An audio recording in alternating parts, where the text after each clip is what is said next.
ने कह दिया भगवान शंकर से, भोलेनाथ जी से, रुकिए, वहीं ठहर जाओ, आपके शरीर पर चिता की भस्म लगी है, आप मुझसे चिपकेंगे, चिता की भस्म मुझे लग जाएगी।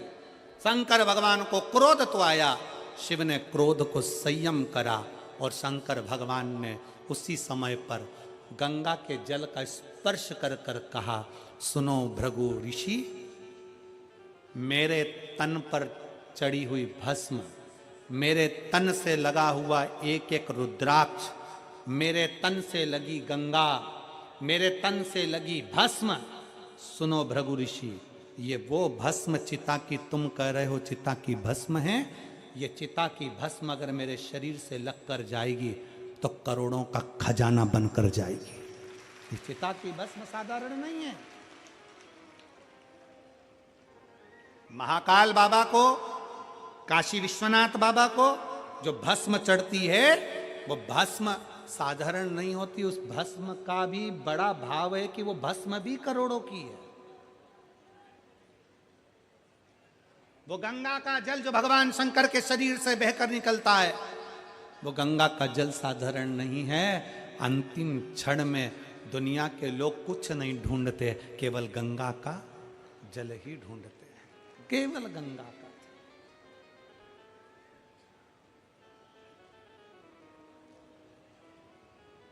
और दुनिया के लोग पहले बेलपत्री का महत्व नहीं जानते थे, अब शंकर जी पे चढ़ी हुई बेलपत्री का क्या महत्व है ये पूरी विश्व जान गया।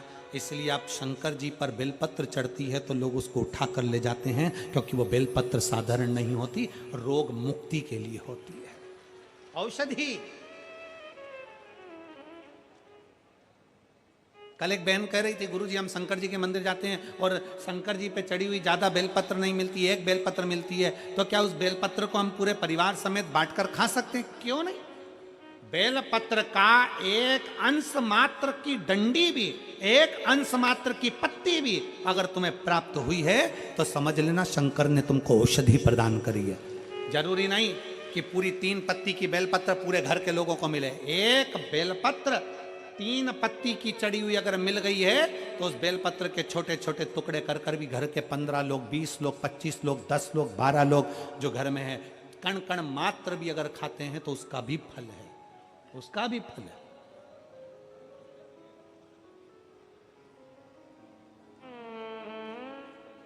शिव कथा कर रहे हैं, बाबा ने कह दिया मेरे तन पर चढ़ी हुई एक एक सामग्री करोड़ों की है, विभव। भृगु ऋषि, अब शंकर भगवान व्यक्ति के अवगुण कभी नहीं देखते, शंकर भगवान तो व्यक्ति के गुण देखते हैं। और बहुत ध्यान से सुनना मेरी जीजियों, मेरे जीजाओं, मेरी माताओं, मेरी बेटियों, बेटाओं, पशुपति नाथ का जब आप व्रत करते हो, थोड़ा सावधानी पूर्वक सुनिएगा, पशुपति नाथ का जब आप व्रत करते हो, किसी कामना के लिए 5 सोमवार का व्रत होता है, पूजा की थाली सवेरे लेकर जाते हो, अभिषेक का सामान लेकर जाते हो, शंकर जी के मंदिर में अभिषेक पूजन करते हो, शाम के समय वही थाली वापस जाती है, उसमें 6 दिए जाते हैं। कितने दिए? 6। प्रसाद जाता है, हिस्से होकर नहीं, एक साथ जाता है। 6 ही दिए भगवान शंकर के सामने जमीन पर रखे जाते हैं, 5 दिए प्रज्वलित करे जाते हैं, प्रसाद के 3 हिस्से करे जाते हैं, तीनों हिस्से सामने रख दिए जाते हैं। बाबा की पूजन अर्चना होती है, उसमें से जो बिना जला हुआ दिया है वो दिया वापस थाली में रखा जाता है, प्रसाद का एक हिस्सा थाली में रखा जाता है, बाकी का बाबा से प्रार्थना कर कर वहीं छोड़ा जाता है। बाबा आज मेरा पहला पशुपति व्रत है, इसको स्वीकार करना। घर आते हैं, घर के अंदर प्रवेश करते समय अपना सीधा हाथ राइट हैंड की ओर बैठ जाएं, घर की ओर मुख कर कर जो दिया लेकर आए हो बिना जला वो यहाँ पर रखकर जला दीजिए। बाबा को प्रार्थना करो, बाबा आज मैंने ये व्रत किया है और इस कामना से किया है। घर में जाओ, जब भोजन करने बैठो तो प्रसाद का जो एक हिस्सा लेकर आए हो, वो प्रसाद का हिस्सा खुद को खाना है, उसमें से किसी को देना नहीं। शंकर जी का पशुपति व्रत का नियम है कि कड़ैया में, भगोनी में तुमने जो प्रसाद बनाया है, जितना प्रसाद बनाया वो पूरा की पूरा मंदिर में जाना चाहिए। ऐसा नहीं कि उसमें से आधा घर पे छोड़ दिया, बच्चों के काम आ जाएगा, आधे में से आप लेकर जा रहे हो। अगर आधा छोड़ देते हो तो प्रसाद का तो 2 हिस्सा तुम ही हो गया, तो वो स्वीकार नहीं होता। जितना, इसलिए उतना ही बनाओ जितना मंदिर में लेकर जाना है। कटोरी 2 कटोरी जितना आपको ले जाना उतना बनाओ। ज्यादा बन भी गया है तो पूरा लेकर जाओ, घर छोड़ना नहीं प्रसाद को।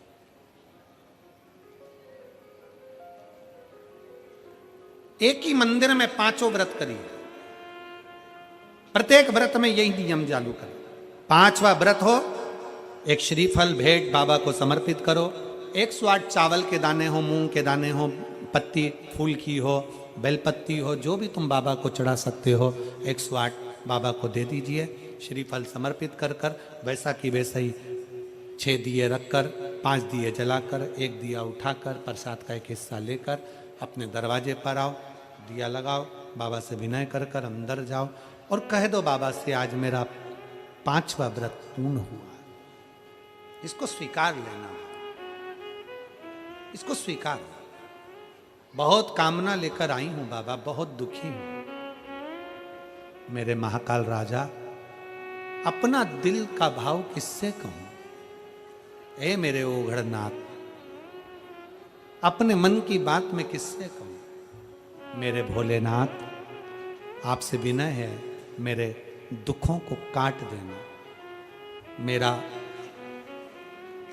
अगला जो समय आए, नूतन जो वर्ष आए, वो मेरी जिंदगी में बहुत खुशियां लेकर आए। मेरे महाकाल राजा, बहुत खुशियां बाबा को प्रार्थना निवेदन।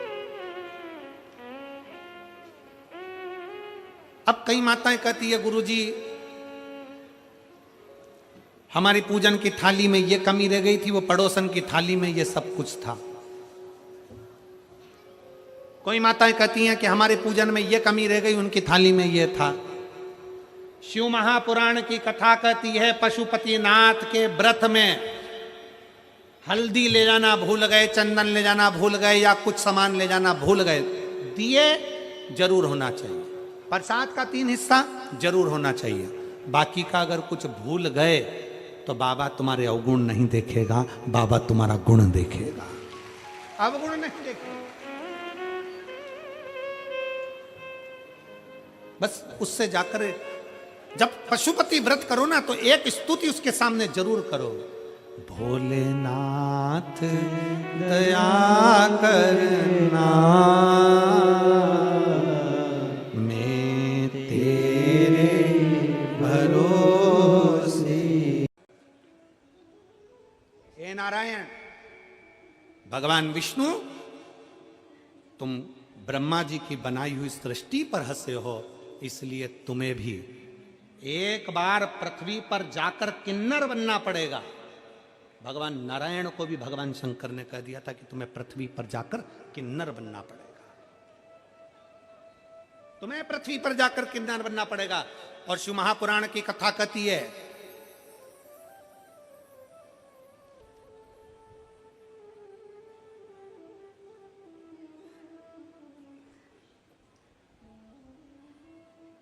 शिव महापुराण का चरित्र कहता है, जिस समय पर पांडव और कौरवों का युद्ध हो रहा था, कौरव और पांडवों के युद्ध में ध्यान में आया, भगवान कृष्ण ने कहा कि अर्जुन, तुम्हारा एक पुत्र, उलूपी का पुत्र अरावन वन में रहता है, उसको भी युद्ध के लिए लेकर आओ। अर्जुन उसको युद्ध के लिए लेकर आ गए, अर्जुन उसको युद्ध के लिए लाए।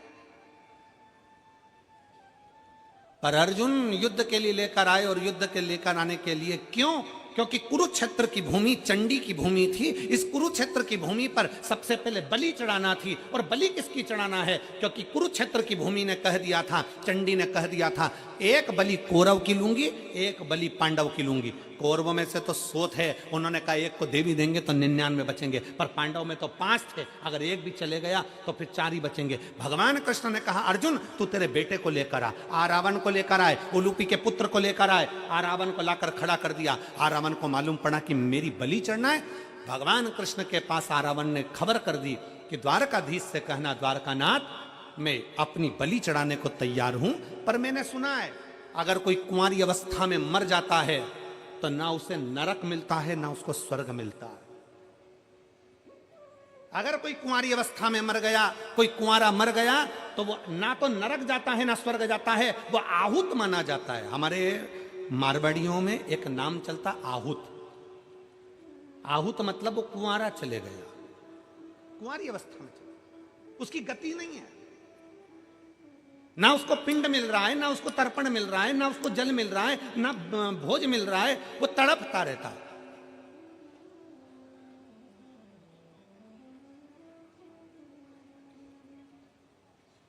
उस रावण ने कहा अगर मैं कुंवारी अवस्था में मर गया तो मुझे गति नहीं होगी। मेरा एक निवेदन है, कल मेरी बलि चढ़ा देना, पर सबसे पहले मेरे ब्याह करा दो, शादी करा दो। अब युधिष्ठिर को लगा आज रात में काकी लड़की मिलेगी जिससे शादी कराई जाए। लड़की कहां से ढूंढी जाए जिससे विवाह कराया जाए? ढूंढने में लग गए। हस्तिनापुर में कोई लड़की नहीं मिली, पास में कोई लड़की नहीं मिली। तब भगवान कृष्ण ने जान लिया अगर ये इसका विवाह नहीं हुआ तो ये कल बलि में नहीं आएगा, और बलि में नहीं आया तो फिर युद्ध रह जाएगा। भगवान कृष्ण को याद आया कि शंकर जी ने श्राप दिया था कि नारायण तुम किन्नर पर हंसे हो, इसलिए तुमको भी किन्नर बनना पड़ेगा। आज भगवान कृष्ण किन्नर का रूप धारण कर लिए। भगवान कृष्ण ने किन्नर का रूप धारण करा, रावण के साथ विवाह करा। विवाह करने के बाद भगवान जब रावण के प्राण चले गए तो भगवान नेत्रों से नीर बहाते रहे।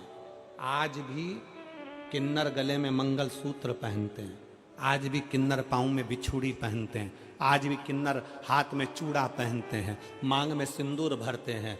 कौन है उनका पति? शिव महापुराण की कथा कहती है रावण के साथ प्रत्येक किन्नर का विवाह होता है। एक रात्रि का विवाह एक घड़े के साथ रावण के साथ किया जाता है, फिर उस घड़े को तोड़ दिया जाता है। किन्नर का सुहाग अखंड माना जाता है, किन्नर का सौभाग्य। इसलिए हमारे यहाँ मंगल शकुन में, शादी ब्याहों में, बच्चों के जन्मदिन पर किन्नर आते हैं, क्योंकि सृष्टि पूर्ण पहले किन्नर की थी। पूर्ण सृष्टि। कौन देव होगा? देवताओं में 33 कोटि देवी देवताओं में केवल एक देव है, देवाधिदेव महादेव, जो सबका सम्मान करना चाहते हैं। भूत भी आया तो उसका भी सम्मान है, प्रेत भी आया तो उसका सम्मान है, डाकनी, पिशाचनी, चुड़ैल, भयंकर आए तो भी सम्मान है, गंधर्व आए तो सम्मान है, अप्सरा आए तो सम्मान है, किन्नर आए तो सम्मान है। SP, SSP, IG, commissioner, TI, SDM, DM, यहाँ कथा में जो चतुर्थ दिन पड़ता है,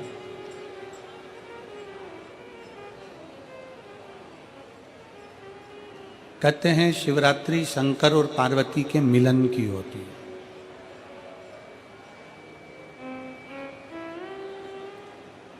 शिवरात्रि के दिन भगवान देवाधिदेव महादेव और माता पार्वती का मिलन हुआ। शिवरात्रि के दिन ही माता सती और शिव का मिलन हुआ। शिवरात्रि के दिन ही उमा और महेश का मिलन हुआ।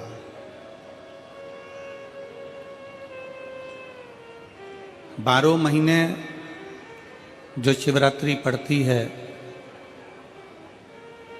उसमें भगवान शंकर और पार्वती का मिलन माना गया।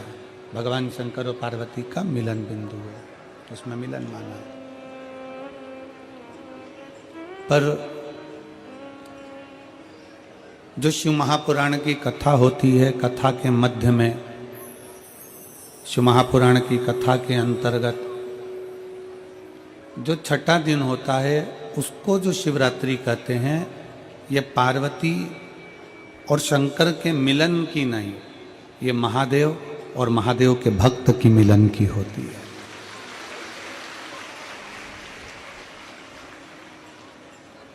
भगवान शिव और भगवान शंकर के जो परम भक्त होते हैं, जो शिव महापुराण की कथा को श्रवण करते हैं, चाहे टीवी चैनल के माध्यम से सुने, फेसबुक यूट्यूब के माध्यम से सुने, चाहे वो कथा के पंडाल में बैठकर सुने,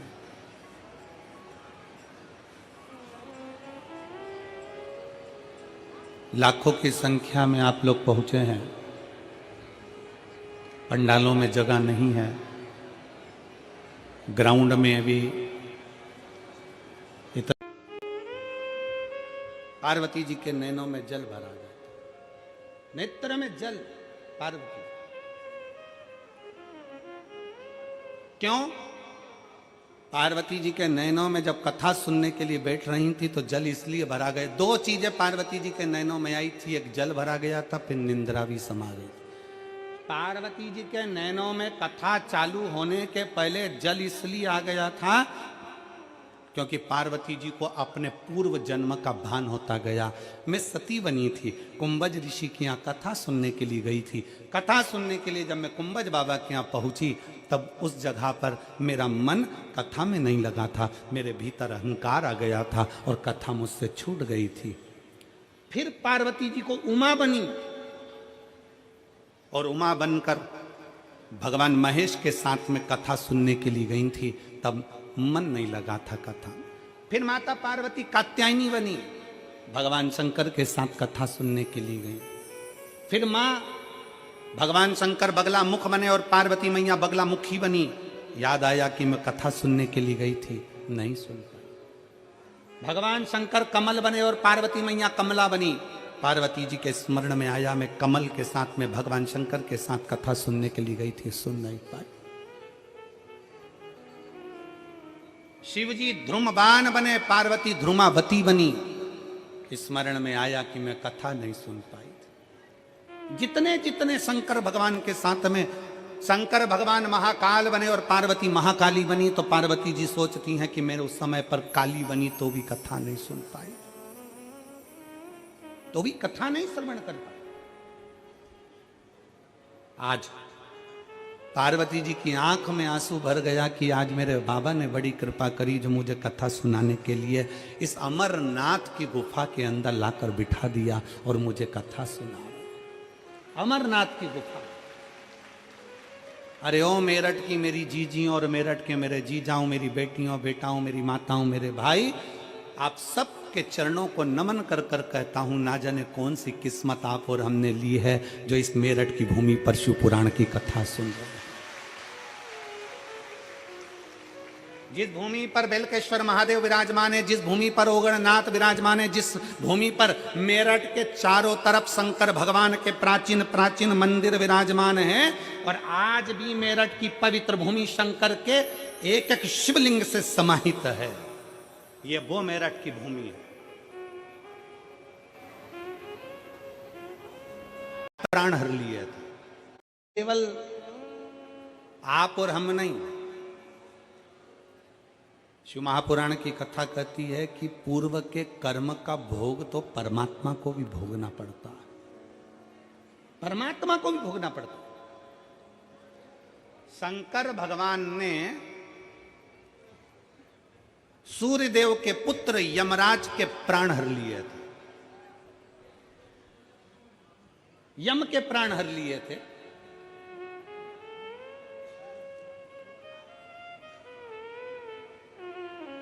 और यम के प्राण जब हर लिए, यमराज के प्राण चले गए, तो सूर्य नारायण भगवान रोते रोते आए और उन्होंने कहा मेरा बेटा यम चले गया। बोले बाबा, ऐ शंकर जी, ओगड़दानी शंभु, हे शिव,